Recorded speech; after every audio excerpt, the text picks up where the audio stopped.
For every person that gets killed, there are a host of other things that happen.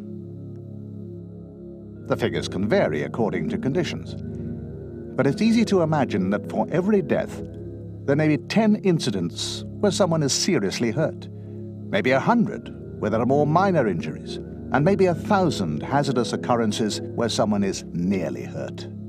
And what if, for each of those 1,000 near misses, there were 10 more situations that were unsafe, but it was all right that time, because no individual came to grief?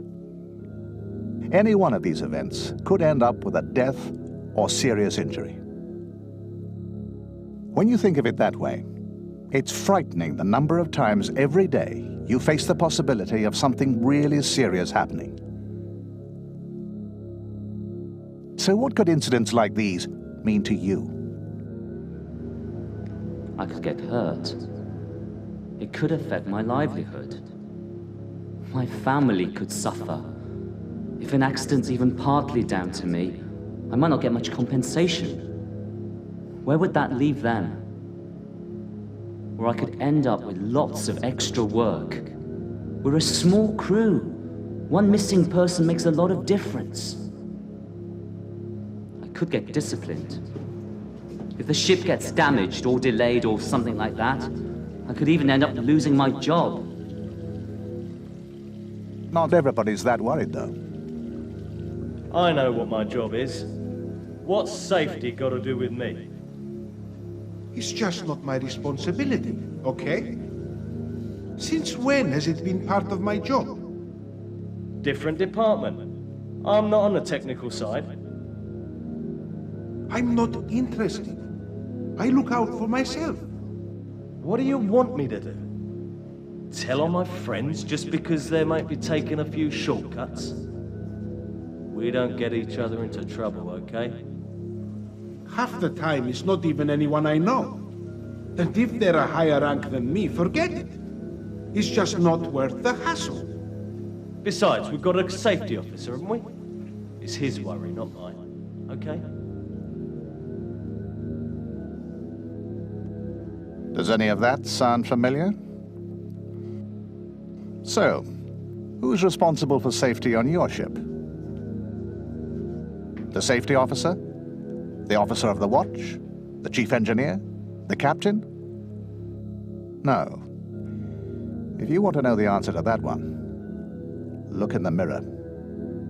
It's the responsibility of every single person on the ship, and that includes you. Most people are used to working as part of a team, at least some of the time, maybe even a lot of the time. But if you really want to make sure nobody gets killed or injured, you and your workmates need to work together as a team and look out for each other the whole time, especially when there's not that many of you.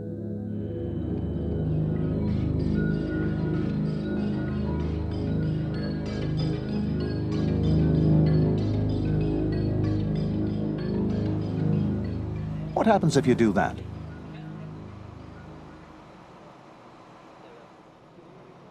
You start to find that if you look out for others, they'll look out for you.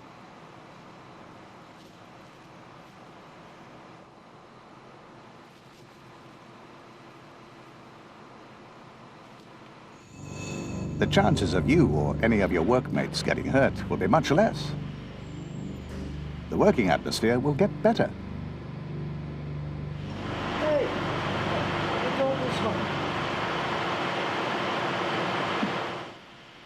And then you'll find that everyone's job gets easier. The whole ship starts to run more efficiently, and that your job is that much more secure.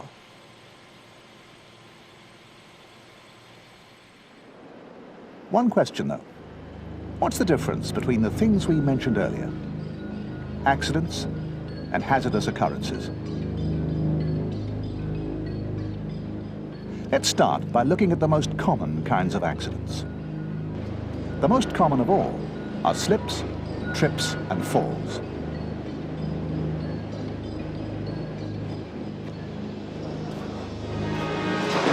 The kind of thing that can be caused by oil on the deck, or a loose grating, a greasy floor in the galley, and so on.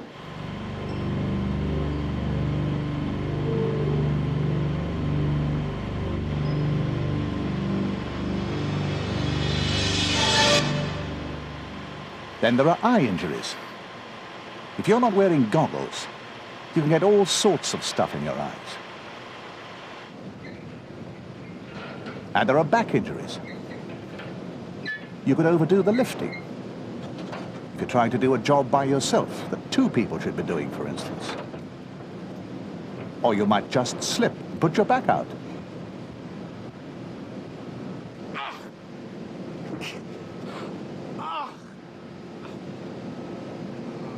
And then there's pollution, from chemicals, garbage, oil, paint, and so on.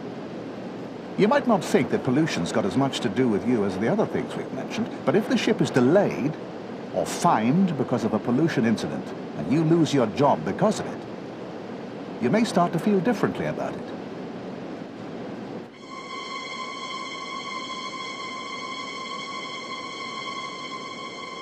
So, what is the difference between accidents like these and hazardous occurrences? One thing, and only one thing: good luck. And there's something these things have in common. They all feature unsafe acts and conditions, whatever those are. Let's look at that. What are unsafe acts? These are the things we do, or fail to do, that lead to unsafe conditions. Say, someone lifts a manhole cover. It's only a 5-minute job, so he puts it to one side. He doesn't bother to fence off the hole or erect warning signs. After all, he's on the spot.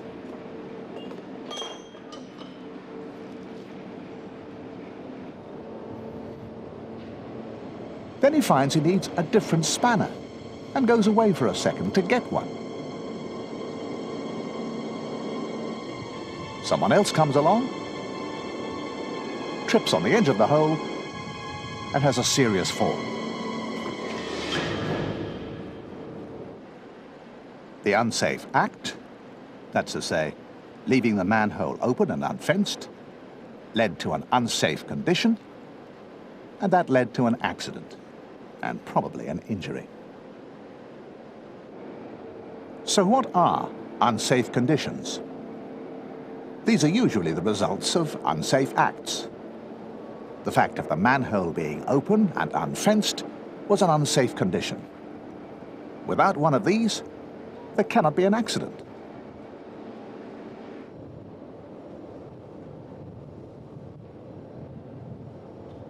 So if you want to help prevent unsafe acts and conditions, putting you and your workmates in danger, what should you be doing?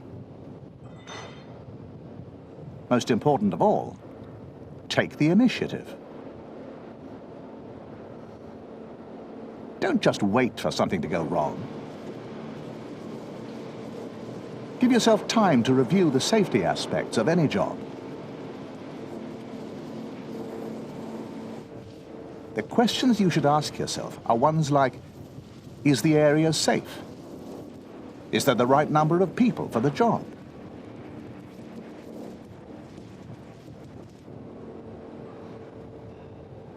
If there's more than one person doing the job, do they all have the right skills, the right tools, proper instructions?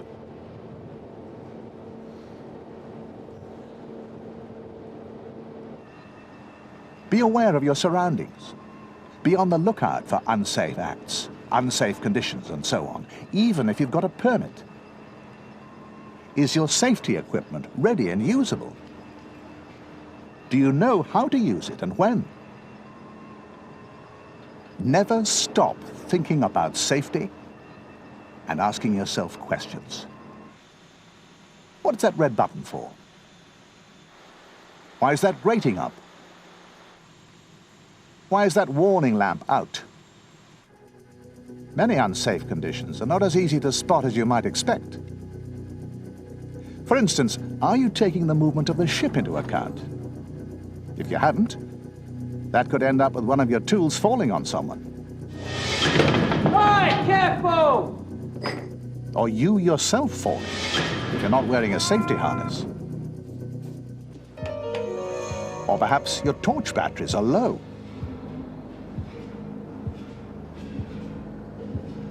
That might not seem so important. But what if you enter an unlit space and then suddenly you can't see?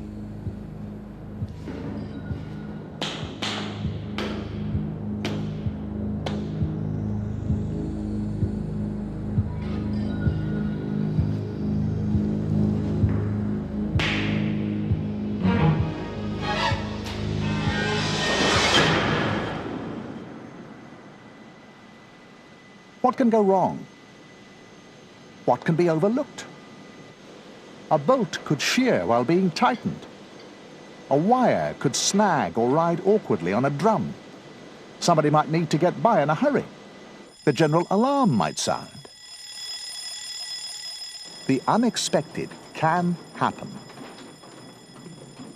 But many unexpected events are predictable possibilities. Ask yourself, how might someone get hurt if the unexpected happens? How can you improve the odds against the job falling foul of the unexpected? Don't just glance around. Look hard and critically. How are people using their tools? How are they standing? What are they wearing? Look at the state of the worksite. Look for what might go wrong. There are a lot of areas where problems can occur. Is the personal protective equipment being used appropriate to the job? Is it in a safe condition? Are the tools and equipment being used right for the job? Are they being used correctly? Are they in a safe condition? People can often get hurt because they've stationed themselves somewhere that's left them in harm's way. That could involve getting hit or crushed, electrocuted, or inhaling or absorbing toxins, for instance. Or it may be what they're doing that causes the problem. Are they using unsafe shortcuts? What if they did something unexpected? Keeping what people do in mind for a moment, think. Don't use brass on a grinding wheel. You're going to take a burr off, use a file. When you approach a work area, do people stop or leave the job? Rearrange it? Suddenly change position?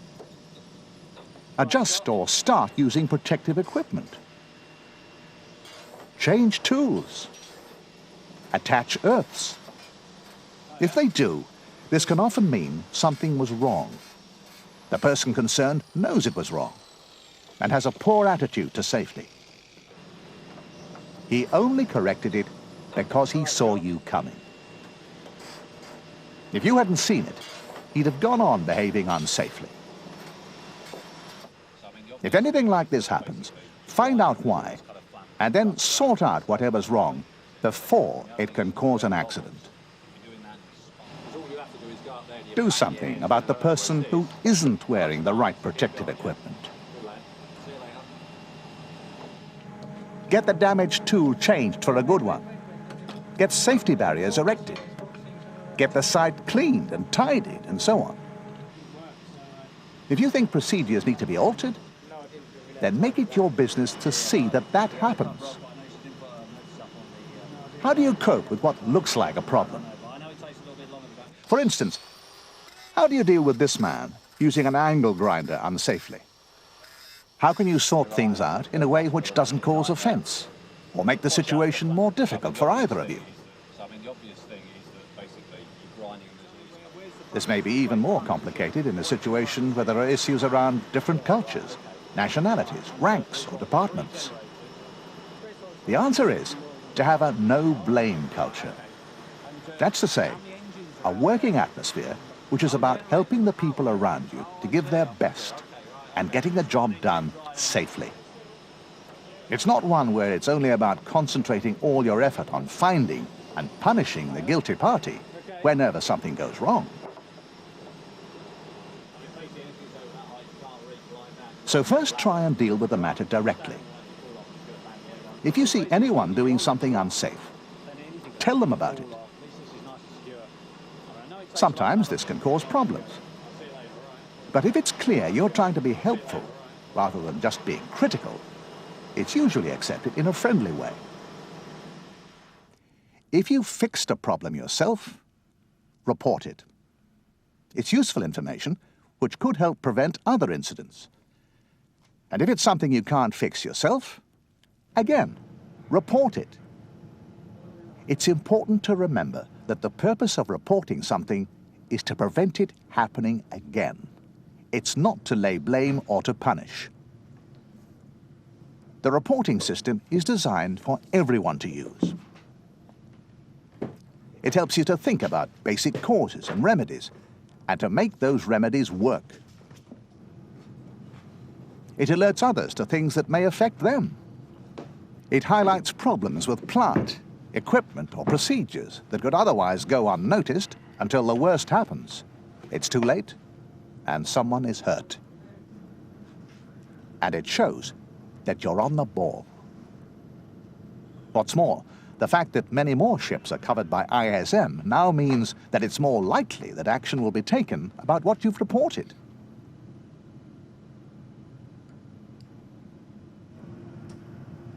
It may be that you're worried about the possibility of making trouble for yourself, or that you don't feel comfortable with the idea of pushing yourself forward.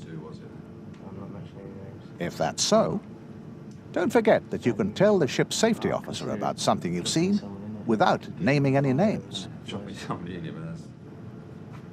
On many ships, you'll also have the option of making a note in a safety journal, or filling in a form and dropping it in a designated box. You don't have to put your name to it if you don't want to. That way, you can keep the whole thing completely anonymous. If your ship doesn't have a system like this, do something about getting it set up. It's everybody's lives that we're talking about here. You know, it's a dangerous place. It's a big ship. You know, people can get hurt and get hurt really badly. So, I think it's also worth mentioning unsafe acts and procedures at safety meetings. But don't leave it till then. So, what can each of us do to stop and make sure that these accidents don't happen again? Right. The first thing to do is to keep safety in mind. Yeah. Don't wait for everyone else. If you start to think like this, then it'll change the way the whole ship thinks about these things. Next thing is always look beyond the first cause. Okay, somebody might have made a mistake, but then they might not have been trained properly in the first place. And use training properly. Don't wait until there's a problem that needs to be sorted out. Learn from trends. Look at what happens on board. If you see something happening again and again and again, then use that information to make the ship a safer place. And don't forget, there are many different kinds of accidents. Injury to the person, damage to the cargo, damage to the ship, pollution, and so on. So take the right attitude to safety and you'll be helping to prevent them all, right? Okay. Let's look briefly at what we've covered in the program. Firstly, remember that deaths are just the tip of the iceberg. There are countless other incidents on a daily basis, any one of which could have very serious results. Safety is everyone's responsibility. You need to work as part of a team with your workmates. If you look out for them, they'll look out for you. The only difference between accidents and hazardous occurrences is good luck. And the one thing that they have in common is that they all feature unsafe acts and conditions. Unsafe acts are the things people do or fail to do that lead to unsafe conditions. Unsafe conditions are the results of unsafe acts. If you want to improve safety conditions, you need to take the initiative. Don't just wait for something to go wrong. Give yourself time to think about safety. Be aware of your surroundings.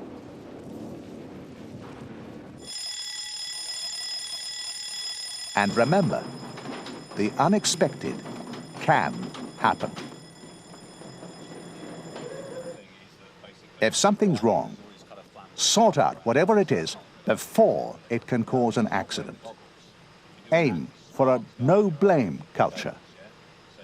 Remember, that's a working atmosphere which is about helping the people around you to give their best and getting the job done safely.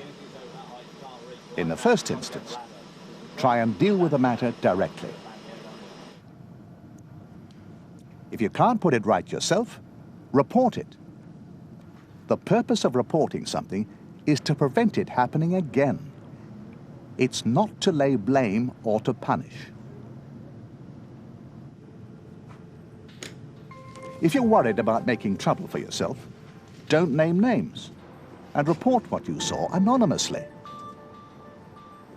If you want to stop accidents happening again, then start out with safety in mind. It's fair enough to report it. Always look beyond first cause.